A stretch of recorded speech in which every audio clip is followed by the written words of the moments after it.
Hello and welcome to the Radiate Wellness Podcast with your host, metaphysician, Reiki master, and hypnotherapist, Christy Clemens Hoffman. Each week, we will discover teachings, tips, and tools to radiate your best life ever with practitioners, authors, and luminaries to help you on your path. Wellness, joy, peace, abundance.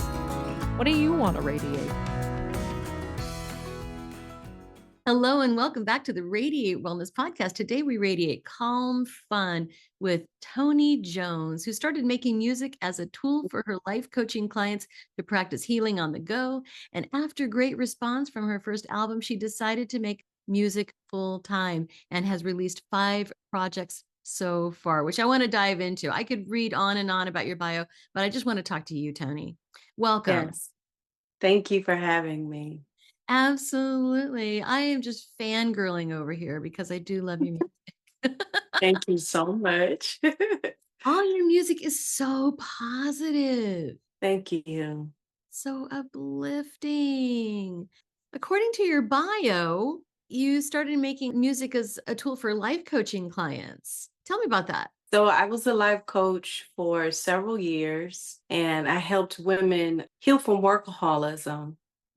My background was psychology and neurology, my academic background, neuroscience and psychology. And so once I found about how our minds work, I was like, how can I create space professionally for me to teach women how their minds work, to let them know they don't actually have to normalize burnout and exhaustion for achievement and productivity. And so I created my own wellness company where I coached high achieving, ambitious women how to heal from workaholism, understanding their psychology. And so I did that for several years, but I also had a full-time position where I was placed in Detroit public high schools. I was a social entrepreneur. And so I worked for an organization that placed social entrepreneurs in high schools all across the country. And our jobs were to be dream directors to help students and staff reimagine the school experience through projects, coaching, and experiences.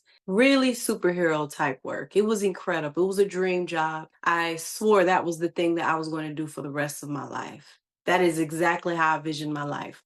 I wanted a successful entrepreneur business as a life coach, and I wanted to be a dream director for young people for the rest of my life. And when I prayed one day, asked God, source, I said, give me an idea to help my clients, because I started to feel very countercultural to what was the norm for ambitious women. So I felt like I was burning out. We're doing all the emotional labor for my clients to get this message, to integrate it into their lifestyle. But I became like just kind of like this dumping space for them to just feel better. And so I was trying to figure out ways on how to help my clients take what was happening in our sessions and integrate it into their lifestyle. And so I prayed and I said, give me an idea to help my clients practice wellness on the go. And it came to me, affirmation music. And I Googled it, and it wasn't even a terminology. That wasn't even a thing that you could Google. And so I was like, let me see if I can look up spoken word or affirmations over music, things like that. And some of the things I was coming across, I was like, no, it doesn't sound like something I would want to listen to. And so I was like, I'm going to do it my own way. And so I went to California for a month in August of 2018. And I wrote 9 songs that represents the 9 months it takes a woman to grow a human being. Because I wanted these 9 songs to be something a woman can push play on, and they end up growing the woman of their dreams. And so I wrote Affirmations for the Grown Ass Woman, which was my first album. And then I released that the next year during Women's History Month, March 19 of 2019. And it took off. It took off. It went viral. It spread like wildfire. I was completely shocked. I didn't even know what was happening. And after that year was what people in the esoteric world will call a tower moment, where my whole entire life, like 2 weeks after I released that album, just start falling apart that whole entire year. And so I can go on and on and on, but that's kind of like what happened in a nutshell in beginning this journey with affirmation music, discovering that I could even do something like this. it's still like, who am I? What is happening? It's incredible. Like, why music? Well, my background is in psychology and I'm like a neuroscience nerd. So I always went down those rabbit holes around the research and science about music has a medicinal legacy. And in modern times, it's, with streaming and music being more accessible, it was just made sense for it to be a tool that people can integrate into their everyday lifestyle. Because remember, that was my pain point as a life coach, that everything that I was telling them, it felt good for them to hear it, and it felt good for them to have safe space to express their frustrations and, workaholism and whatnot. But when it came down to got out that session, a lot of my clients were having a tough time with integrating, stillness and meditation, because at that time it was like from 2013, 28, like that was the time where it was all about team no sleep, burnout for the win, like get to the bag. It was very much that, especially in the Black female entrepreneurship empowerment space in Detroit. That was the motto: become a millionaire in 6 months and sacrifice your wellness for it. So I was just like, it was just something in my spirit that was just like, yo, something's telling me this ain't the way. And I didn't have any evidence besides what I learned in psychology. Like, our bodies are not designed to work like this. It's very counter the design of humanity. And so I just thought music, when I got the idea affirmation music, I was like, that's perfect, because then people are rehearsing lyrics over their whole selves, body, mind, and soul.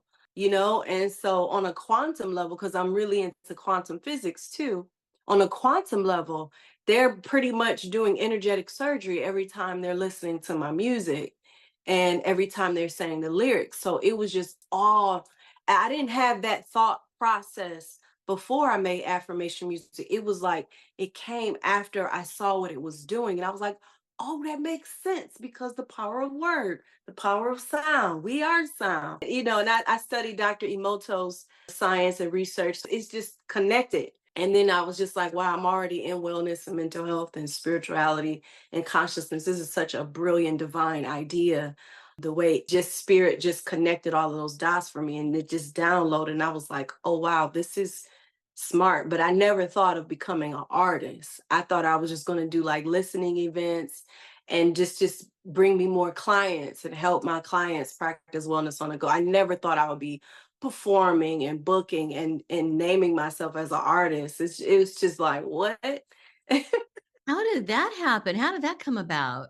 Well, once I wrote the album in California and I came back to Michigan, I had dinner with my friend. I think they're Albanian.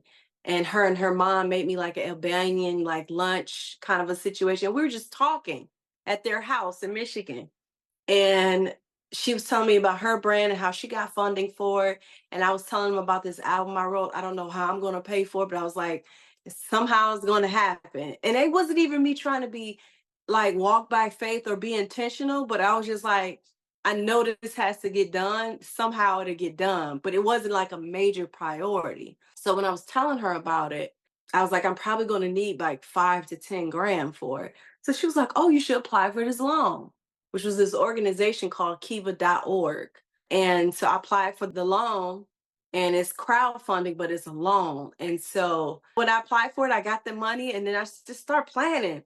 I didn't know what I was doing. And I contacted some people that I knew from back in the day in church that were producers, local producers.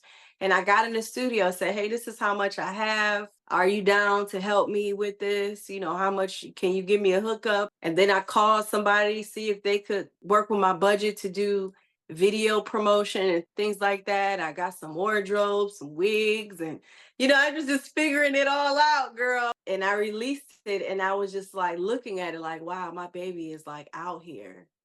And not even thinking of some type of outcome. I had so much fun in the process. I had so much fun with not having to force resources. They were just coming to me. And I was just doing my due diligence, being ready and prepared to, put it all together. And I didn't even think about the outcome. I didn't even think about what was next. And it really, still to this day, I'm still just in awe of how everything has unfolded. That's what we all want, is just what's meant for us to unfold in front of us. And, it was Bashar that said, follow your joy. That's where everything is, following your joy. And you sure did. Yeah. And I told somebody this week, I said, I'm not going to ever shut up because this is too good to withhold. It's too good to know that every human being has a birthright, whether they're in the slums of India, or whether they're working hard in a corporation in China, or they're a single mom here in Chicago or anywhere in America. It doesn't matter. Every breathing human being has a birthright to discover what brings them joy, Mm. even if it's just to just be open and curious to what that even could look like. Because there's a lot of people, I don't want to romanticize this. There's a lot of people that are in survival mode and just trying to figure out how to survive. But if we just take the time to entertain curiosity on where the joy is and acknowledge you're not feeling joyful, you're not liking how your life has led you to this, to your reality now. It's so much here that will open up to us.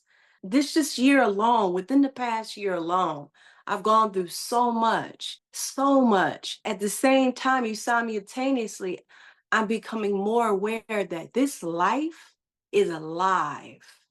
Just like when a baby comes out outside of a woman and it's a whole breathing human thing, that's what the life feels like to me. It's alive. It's listening to every thought, every feeling, every cry. This whole planet, this whole universe is alive and it wants to interact and engage in us. It's the greatest romance ever that a human being could experience. So it's like I won't ever shut up because I know what I wasn't prepared for when it came to life. I know what I was not taught as a child. I know the skills I did not have.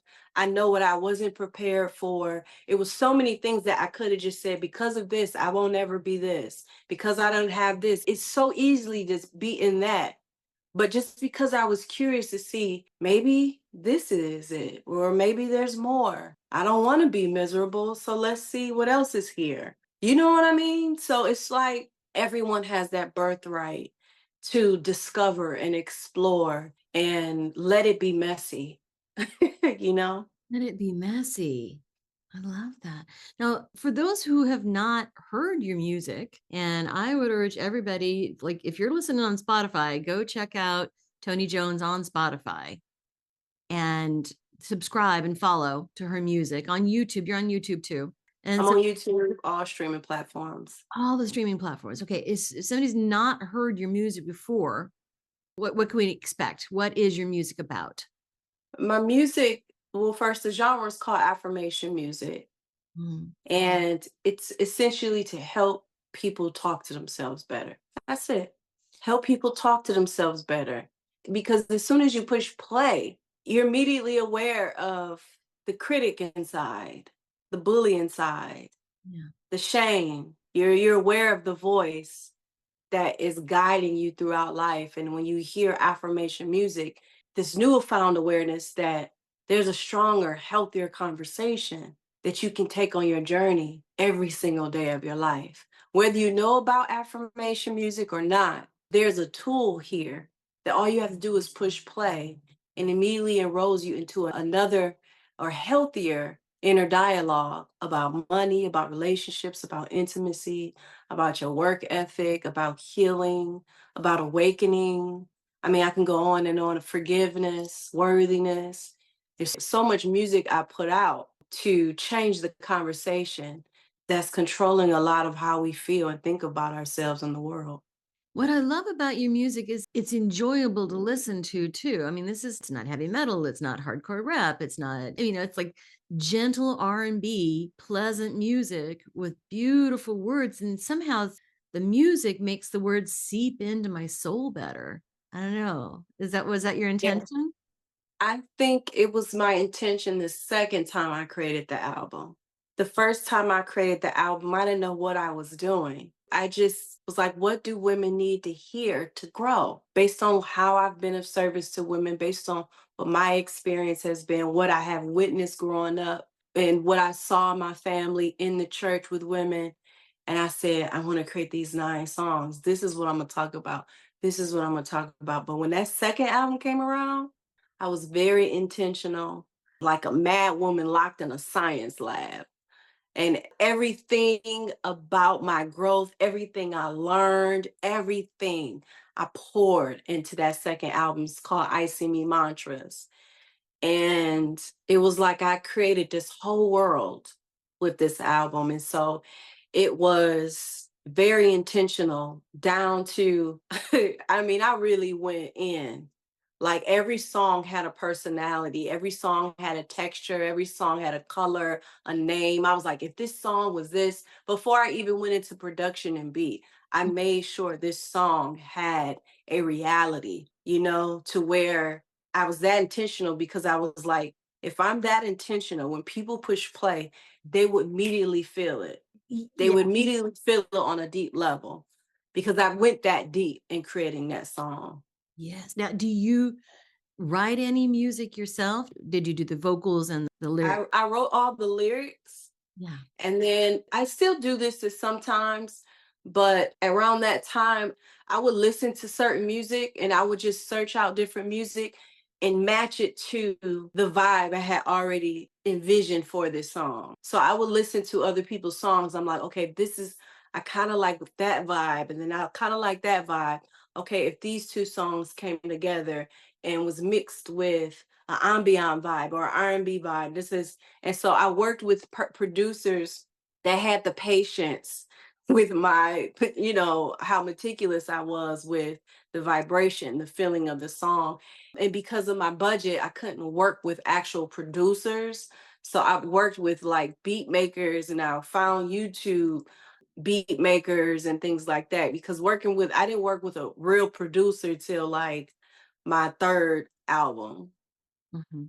And producers are like a Quincy Jones, like someone who actually will produce a sound and guide your arrangement and how you say things and how you use your voice. And they're just as much as intentional with you versus a beat maker is like, you like this beat? Okay, go get in the booth. You know what I mean? It's a lot that beat makers, in my opinion, in my experience, are like more lazier and less intentional.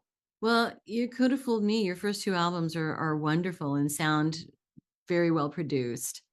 Thank you so much. I was very much, don't get me wrong, I was very like selective on what went with what.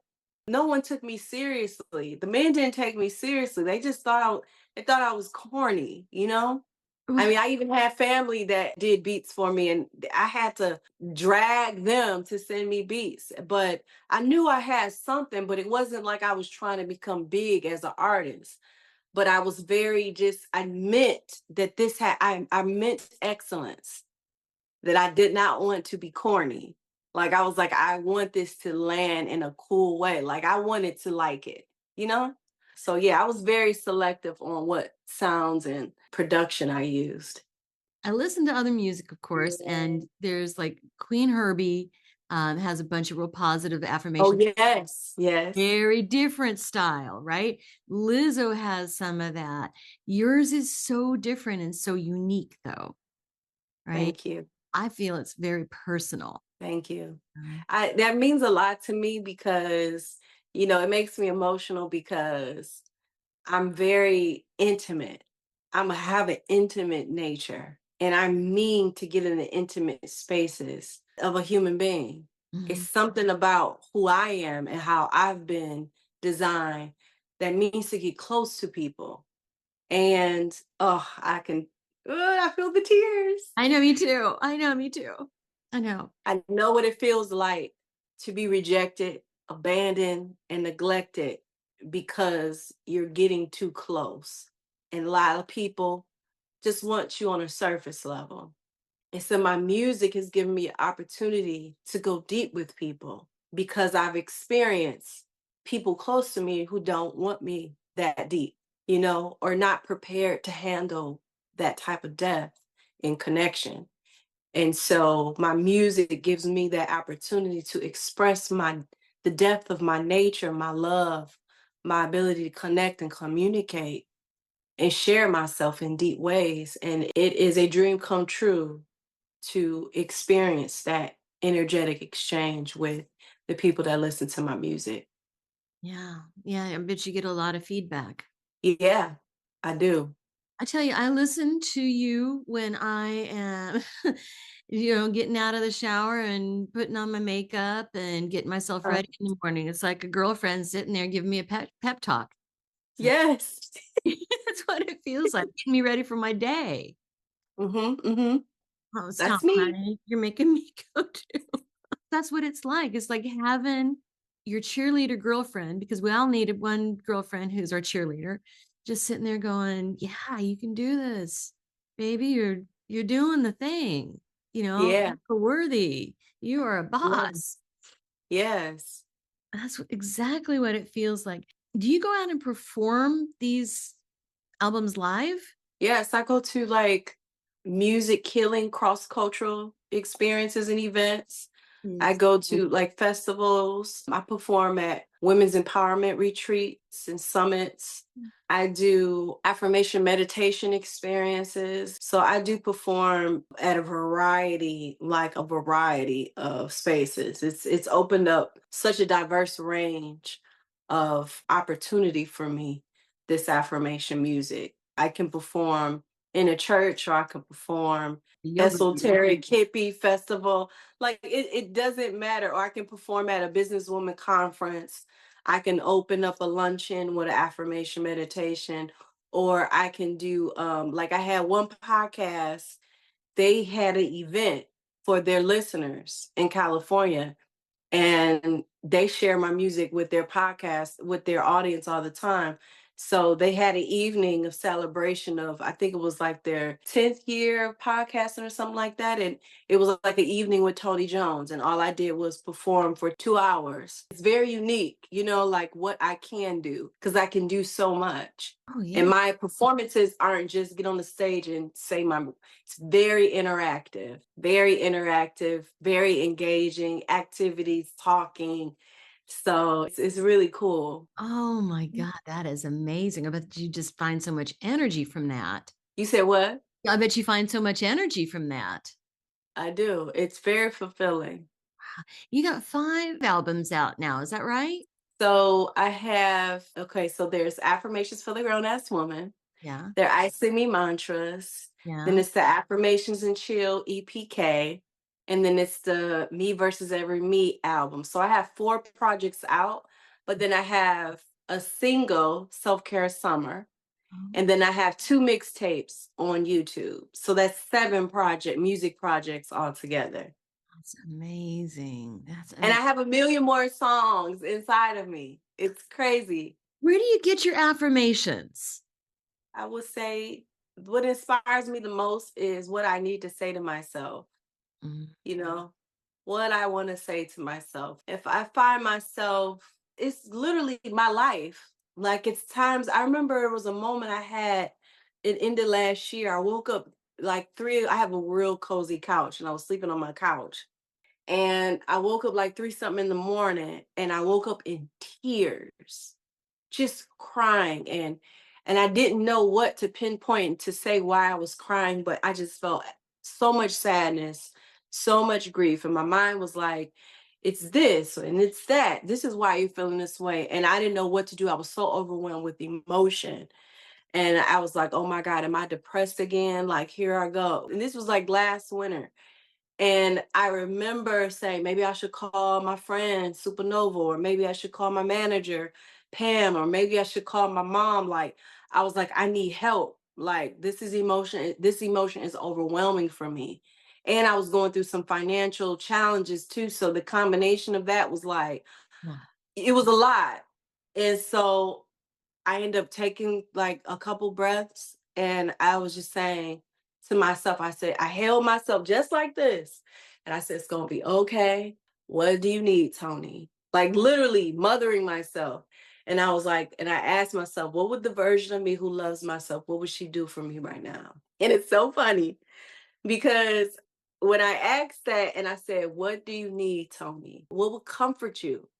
What will soothe you?" And I said, "I want to watch some cartoons from my childhood. And the second thing is, I want to make me a rose cacao, a hot cacao with whipped cream." So I made that. I got back on the couch, got my heated blanket, and I turned on Jim and the Holograms because that was my favorite cartoon growing up.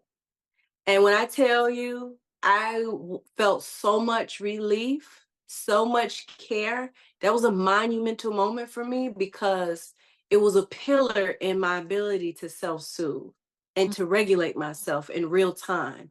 That gave me not only cognitive evidence, but emotional, physics, somatic evidence that I am enough to show up for myself in crisis, in emotional overwhelming, like all of that. Like, and so those moments turn into affirmations.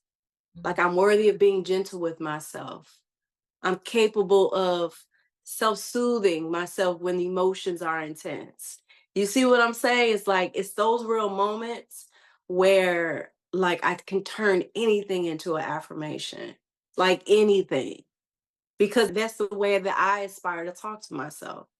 Beautiful, beautiful. You told me you have a background in psychology, like you studied psychology at university. What about before then? Like, what was your background before that? And why did you choose that space to study? So I grew up with the dream of being in the fashion industry. That was my like one of my the first loves of my life was fashion and style.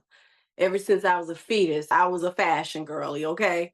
So that was my dream. I lived in New York and I was a stylist and I did all the things. And it was after just relational trauma with men that I Mm. came back home. And it was also, I would say, traumatic realizing that fashion was more of a talent than a purpose. It was something I was great at, but I didn't find purpose in it, but I was good at it. And so I moved back home and lived with my parents to figure out who the heck am I and what do I want to do. And the guy that I was actually, quote unquote, emotionally attached to or in love with, he was doing things that I remember substitute teaching and I remember being at the desk and Googling manipulation. And that was the first time I came across narcissistic personality disorder. This had to be like 2011, 2012. You know, that wasn't even a part of mainstream language yet. And I came across that disorder and I looked at all the traits of someone who had that disorder and it described him.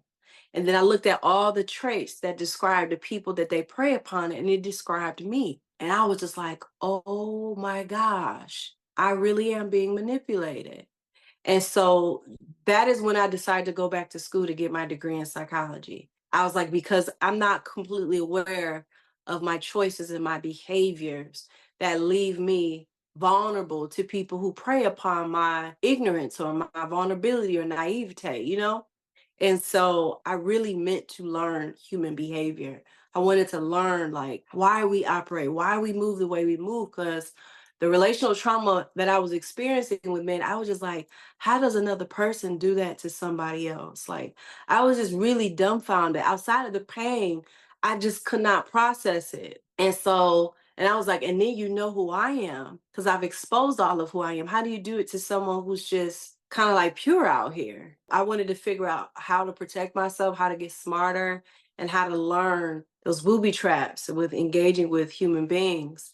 So before I got into psychology, it was always fashion. And then when I moved back to Michigan, it became about, I don't know what I'm doing. I don't know who I am. I don't know what I'm about to do. And so I started substitute teaching. But then when I came across that on the computer, that's when I knew I wanted to go back to school and get my degree in psychology. I had a very religious background. Like I grew up Christian, like apostolic, Pentecostal, Kojic centered doctrine, faith, denomination, if you will. So before personal development, before psychology, it was nothing but Bible. It was nothing but Jesus, nothing but Christianity. I didn't have anything outside of that. So once I was tired of the cycle of relational trauma, it was my first round of being exhausted because I had many more rounds. Okay. This was a journey, but that first round of being exhausted by relational trauma, I said, I have to change. I need help, God. I remember saying something's wrong with me and I want to fix it because I keep choosing the same person. And I came across Chanel Cooper Sykes, Les Brown, Lisa Nichols, Abraham Hicks. It was just back to back. But Les Brown was like the initial person, and then Chanel Cooper Sykes. And those are the first people that I came across to change my life. And I did everything they said, and I saw myself changing. And I was like, oh, yeah, I'm on it now. So that's kind of like the synopsis of what I was, who I was, and a little bit of my background before I got into psychology and personal development. Yeah. You said your family had a religious background, or at least that's what I inferred is, I mean, there's nothing that you do that's, none of these affirmations are against the church or anything. Meditation is not against the church, Right. right? Right. So, Right. are your family very supportive of what you do now? I rarely talk about my family, but what I will say is my family's, there is a distance between how I move and in the world and their presence in that. Because when people are very familiar with you, you're just a daughter, you're just a sister. You know what I'm saying? Like I've had some family members like want to be in support of what I'm doing and want to invest in me and things like that. There's been island moments of that, but no real like I was in the way that I interpret and perceive support. That's not really there, but it's not like they're against me or in judgment or in a negative way towards what I'm doing. Mhm. They don't look at it as though I'm not positive or something, you Right. know. You might just not understand the power of the affirmations and the power of the music. And Well, I think it's just because they've always known me to be this way. I created a Bible study in high school. I used to pray in front of my high school on my knees every day. It's just certain things. I used to go witnessing as a teenager. Like, I used to take some of the students from my school to this conference, this Christian conference that was only for young people, for thousands of young people. It's called Choir the Fire. So they're used to me being like of service and being of mission and things like that. So I don't think there was something that was new to them. So I don't think they have formal way of looking at what I'm doing. It's very casual to them because it's like, oh, she's just being who she's always been. It's nothing really, which was a journey for me to like process. I've always knew something was inside me to shine. I always knew there was something special I had to say. But when you're around people that just kind of don't think that of you or validate that or affirm that, you just kind of think maybe I'm just weird, you know? yeah. So Well, yeah, you kind of expect your family to support you, and you're like, hey, I'm doing this stuff that's really cool, and I'm having a lot of fun with it, but I'm also having a lot of success with it. And then they're just kind of like, oh, well, that's you being you. And you're like, oh, I don't know. There might be some part of me that would just say, can't we just all acknowledge that this is a good thing and I'm having fun with it? yeah, and the thing about it is the intent is to impact my family. For me, the reason why went into therapy, the reason why I got curious about personal development and self-healing was because I just knew how effed up I was, just how the generational trauma was getting passed down from generation to generation. And I just said, it ends with me. Like, in order for me to have any possibility of influencing or impacting my family in a healing way, I have to do it with myself first.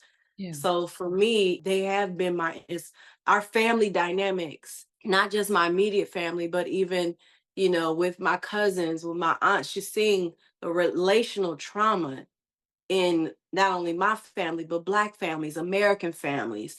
This starts with me. I got to shift within for me to have any type of light to shine on the stuff we keep in the dark. And so that has not been easy. That has not been easy, but it's been worth it. I can say sincerely, it has definitely been worth it.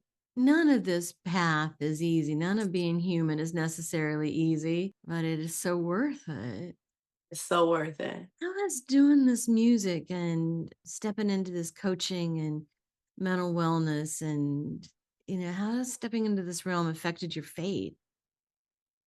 I don't want to take too much of your time, but I would like to ask you a few simple favors. First of all, please rate, review, and share this podcast wherever you're listening. It sounds like a simple little thing, and it is, but it has a huge impact for us because it helps other people find us in the podcasting algorithms. I don't know how it works, but I do know that it helps a lot. Next, if you would subscribe or follow wherever you're listening, whether that's YouTube or Apple Podcasts, Amazon Music, Pandora, Spotify, wherever you're listening, just hit subscribe or follow, and that helps you and it helps us. It helps you because then you receive notifications when we have a new episode that's out. It helps us because, again, algorithm magic, I don't know what happens, but it helps. And then finally, you can support our podcast in a tangible way by going to radiatewellnesscommunity.com/podcast and then click on support the show. Now, we have a new feature too. We are now on Patreon. You can find us on Patreon. You can also find the link to Patreon when you go to radiatewellnesscommunity.com/podcast. So on Patreon for $3 a month or $5 a month, you can support your metaphysical and spiritual growth. You can learn about upcoming guests and you can get early and ad-free versions of the shows. So please support us. This podcast is free for you to listen, but we have costs, and quite frankly, they come out of my pocket. So if you like this content, if you get a lot out of it, please see what you can do to give back. Thank you so much. It's amplified it. I learned that the Bible is more of a technology. It's more of a science than a book belonging to a religion. It's, to me, the way that the Bible has been organized and administered, it's, to me, the way I process it is like trying to say, okay, the ocean belongs to Buddhists or the air belongs to Christians. It's like the Bible should not be in a certain, it should be the universal tool for all of humanity. You know what I'm saying? Just like any sacred text is pointing you on how to activate your quantum sovereignty while being in this physical form, and how you do that through the mind, how you do that through tending to the body, how you do that through stillness. And so it's amplified my faith and brought awareness and illumination towards the gaps and glitches on the way that it has been taught to be understood. Right. I think it's taught and understood in some ways by some people as almost a weapon or a tool to split and divide people and tool for judgment. Yeah. But that's not the whole point. That's not the point at all. Not the point at all. You missed the point. And it's almost plausible because it's like it's very tricky the way it's been twisted, because it hasn't been completely twisted in this huge way. It's twisted like a nice pinch, but that pinch has shifted the psyche of people, and it shifted the spiritual awareness of people for generations, especially in the church. It's become more of a religion-based way of living than a way to just like identify your whole experience in existence. It's nothing religious to me about the Bible, because it's poetically done, it's metaphorically done, it's scientifically done, and it's quantumly done. I feel like it's amplified my faith a whole lot more. Sure. Right. Because it is very metaphysical at its core. Absolutely. At its core. At its core. Ask, and in the believing you shall receive, right? That's quantum physics. That's the law of attraction, right? Be still and know that I am God. It's scriptures for days. Exactly. Like, it's phenomenal. At its core. And so I love that, all the things that you're doing, that you're bringing into the world, have really strengthened your faith in that way. Yes, absolutely. Yeah, I totally see it. Wow. There's so much more that I would love to talk to you about, but I want to just leave my audience with the message that these affirmations really do work, and introduce people to your work if they're not familiar with it. And is there anything that we haven't talked about or left out that you think is really important for us to know? Well, I always leave people with out of this whole journey of coming back home to yourself. I always say, make sure you're having fun. Make sure you are being intentional and prioritizing your enjoyment, whether that's with people, with food, with hobbies, with nourishing your body, trying something new, socializing, creating, just making sure you have space to have fun because that is where nothing else exists. You're too present with enjoyment, you know? And so I encourage people to do that. And I also, for those of you who have heard the music or will plan to listen to the music, a lot of the people that have been impacted by the music in real tangible ways, I created space called Affirmation. It's a membership community, and we do affirmation meditations live every the first second week of the month. I just did it this morning with my membership group, and we do quarterly field trips because I really love to unserious my message by centering healing around fun and play. That's like my biggest value in my spiritual journey and message. And so we go on field trips. We went on one this past weekend, and some people come in from out of town, some people are local, some people drive. Last year in October, we went to go see Abraham Hicks together. So it's just really cool to have this virtual experience and then come in person like it's a family reunion. You get to meet people because ultimately affirmation is about communication, connection, and community. We cannot have healthy relationships with people if we don't understand healthy communication skills. And that includes the relationship with ourselves. That's why affirmation music is so important because you learn the skills on how to talk yourself through life. And then that just spills over and translates into how you communicate to other people. And then we get to just enjoy that sweet spot in the human experience of like, I get to connect to the God in you, the child in you, and vice versa. And that's ultimately like heaven on earth for me. We need to talk to ourselves better so we can talk to one another better. So affirmation community is that space for those of us who value that as well. Where do we find this? You can go to my website, iamtonijones.com. You can go to my Instagram. My bio link in my Instagram is I am Toni Jones. That's Toni with an I, and it's called Affirmation. So you can join either way. I have links all over the online web, World Wide Web to find how to join. There's your website. I'll just put it in. Yeah. Oh, yeah. Join the Affirmation today. I love that. I love that name, Affirmation, right? Thank you. That's fun. Thank you. Oh, I love it. I love it. And where can we hear your music? You can hear my music. A lot of people listen to it on YouTube or Spotify, but you can listen on SoundCloud. You can listen to it on Amazon Music. You can listen to it on Tidal.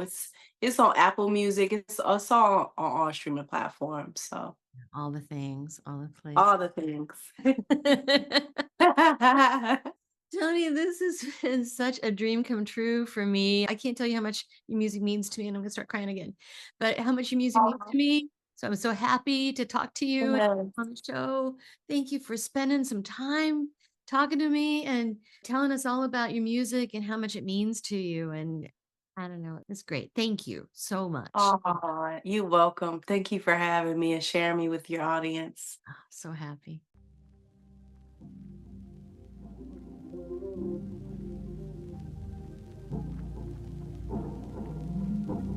It's gonna be a whole lot of who do I think I am. I've been breaking all illusions all 2020. I am not who I was a year ago. I'm realizing how dope that is. Thinking about who says, who does she think she is not a divine woman's mentality. No one thinks more than I do about who I think I am than me. I see the invincible. I messed around and got another glimpse of my worth. Access got mad skinny. I release the drama of others from my past and I joyfully create more conscious connections. But I study me before I judge and create a story about others. Thank you everybody for being exactly what my growth needed to be for me. I really got away from believing my own BS. I cleared the stuff about me in me. I examine my own self-incrimination, even if it brings up a lot of pain. I release all the games I play to be right. The way I talk to myself matters, so I sweet talk and pillow talk myself. I have a compassionate and kind inner dialogue with myself. The stories, the experiences, the triggers, the needs, the fears, the traumas, and all the goods are the holy ingredients that make my presence and energy delicious. This 2020 plus awareness going on got me seeing what I need to change. It's freaking me out, but my hands are up and I'm yelling yes at the top of my lungs. I won't pretend I'm a big deal. This gift is a big deal. The force behind the gift is who I serve. That's the big deal. And I get to express how major the big deal that is within me. Self-love is rudely brave, and I accept it now. This me that I am now is enough. My awareness is more powerful than all distorted realities and versions of myself and the world. I am the vision board, and I cut and paste others appropriately. I'm so out cold with it. I silence irrational thoughts, striving for real beauty that can be felt and not just seen. Help me see. I apologize. I'm correcting and healing the mindset that attracted them and tolerated them for so long. I am healing, and I see I don't bond with them in this level of healing. I release you. I won't protect insecure egos anymore because I see my thoughts that match them, and those thoughts are gone now. I see the flattering, sweet tongues, facades of loyalty. Yet wisdom will keep me from others' sincere BS. My inner wounded child can't bond with them anymore, cause baby girl is saying, she growing up. I am taking this year at a slow pace. I'm moving, but I'm pacing this thing out. I think I am doing a beautiful job figuring out some heavy-ish. I'm an integrity-driven woman. I transmute all disempowering habits that I made up to defend myself. Every sting of rejection and betrayal that I've threaded into my heart memory. I unravel you now, and I don't need you anymore. Thank you. I am the vision board. I'm done being childish. So much, so many are no longer in my blind spots. I don't need to know it all. I've embraced the unknown. 2020 plus, I continue to co-create you from a place of love. I see my thoughts. I see our thoughts. I see me now. Where are the lies? I see me now. Where are the soul ties? I see me now. My thoughts will bow. This site is lit.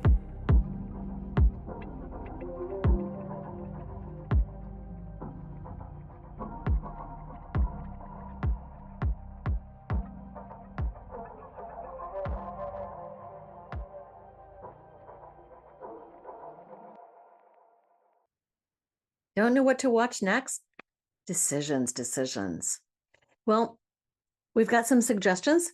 You can click this little video here and watch that. It's something that we think you're going to like. If you like the last one, you're going to like that one too. You can also click on the subscribe button. And if you do that, then you'll get notifications whenever we have a new video up.